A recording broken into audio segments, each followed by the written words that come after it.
नमस्कार दोस्तों, मैं महिपाल सिंह लामरोर, सहायक आचार्य राजकीय विधि महाविद्यालय भीलवाड़ा आपका आज के इसी व्याख्यान में हार्दिक स्वागत और अभिनंदन करता हूं। विद्यार्थियों, आज हमारा ये व्याख्यान संपत्ति अंतरण अधिनियम 1882 को लेकर है और आज हम आपके साथ धारा 35 के बारे में चर्चा करेंगे और धारा 35 के आवश्यक तथ्यों के बारे में जानेंगे। तो धारा 35 के जो आवश्यक तत्व या इम्पोर्टेंट एलिमेंट हैं वो क्या क्या हैं, आइए एक नज़र डालते हैं। पहला, संपत्ति का अनधिकृत अंतरण, अनऑथराइज्ड ट्रांसफ़र ऑफ प्रॉपर्टी। ये पहला बिंदु है जो धारा 35 में आता है। इसमें संपत्ति बेचने वाला व्यक्ति संपत्ति का न तो स्वामी है और न ही उसके अंतरण हेतु अधिकृत व्यक्ति, यानी ऐसे व्यक्ति द्वारा संपत्ति का अंतरण जो उसका स्वामी भी नहीं है और उसके अंतरण हेतु अधिकृत व्यक्ति भी नहीं है। और इसके अतिरिक्त अंतरक को विक्रय के समय ये ज्ञात होना भी आवश्यक नहीं है कि वह उस संपत्ति का स्वामी है या नहीं है, यानी केवल इस विश्वास के साथ संपत्ति का अंतरण कि वह उस संपत्ति का स्वामी है, इस धारा के लिए पहला आवश्यक तत्व है। और इसके बाद हम देखते हैं दूसरा आवश्यक तत्व, अंतरिक संपत्ति में अन्य व्यक्ति का हित तथा अंतरण के समय उसकी सहमति नहीं। ये दूसरा बिंदु है जिसमें यहाँ स्वामित्व वास्तविक स्वामी के पास है लेकिन कब्जा अंतरणकर्ता के पास है, अर्थात यहाँ सहमति नहीं ली जा रही है वास्तविक स्वामी से और जो कब्जाधारी है या वो व्यक्ति जो संपत्ति का वास्तविक स्वामी नहीं है उसके द्वारा ही अंतरण किया जा रहा है। और यहाँ खास बात यह है कि जो संपत्ति का मूल स्वामी है उसकी सहमति नहीं ली जा रही है। यदि संपत्ति की अंतरण हेतु उसके मूल स्वामी की सहमति ले ली जाए तो फिर धारा 35 लागू नहीं होगा। और अगला बिंदु हम देखते हैं, अंतरक द्वारा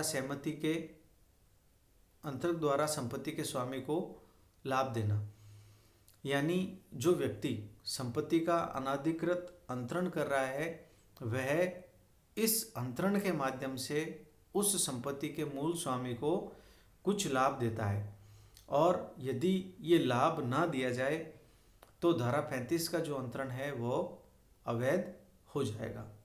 यानी संपत्ति के मूल स्वामी को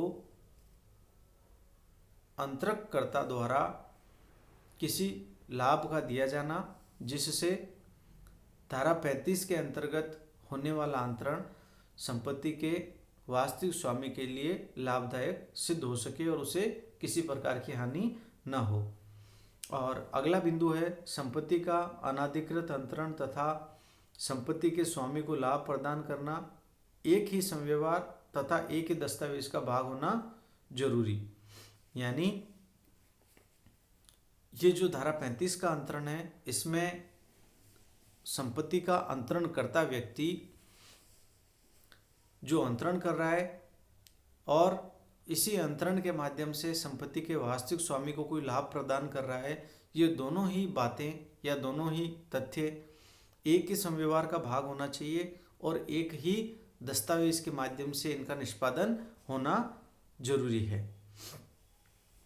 दूसरे शब्दों में, अंतरिक संपत्ति के स्वामी को दिया गया फायदा उसकी संपत्ति को अनाधिकृत अंतरण करने की एवज में हो, यानी जो व्यक्ति अनाधिकृत रूप से उसकी संपत्ति में दखल कर रहा है उसके बदले में या उसकी एवज में उसे कुछ फायदा दिया जाना आवश्यक है।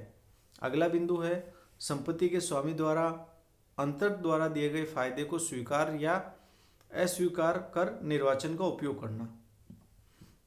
यानी यहाँ 3 स्थितियाँ आती।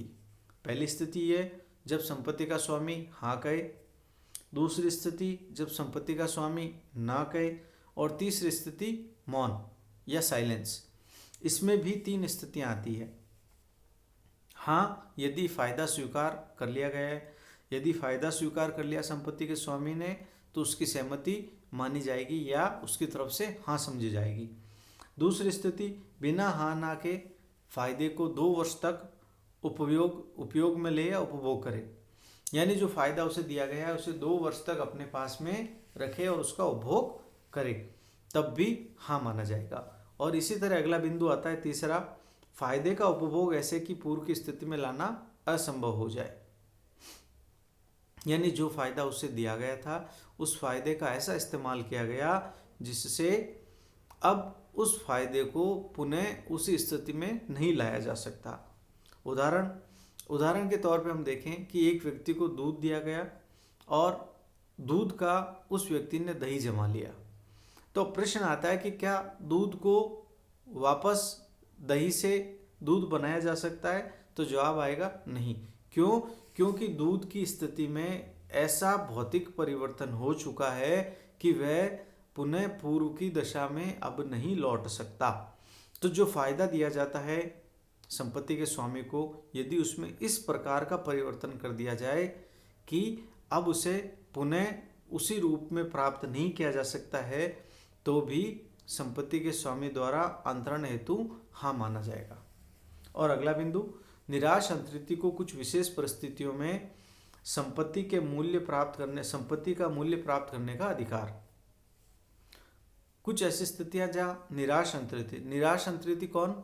इस संव्यवहार का तीसरा पक्षकार, पहला अंतरकर्ता, दूसरा संपत्ति का वास्तविक स्वामी और तीसरा अंतरण ग्रहीता, या जिसे संपत्ति का अंतरण किया जा रहा है। तो इसमें 2 स्थितियां आती है। पहली, जहाँ संव्यवहार दान हो और निर्वाचन पूर्व अंतरक की मृत्यु हो जाए।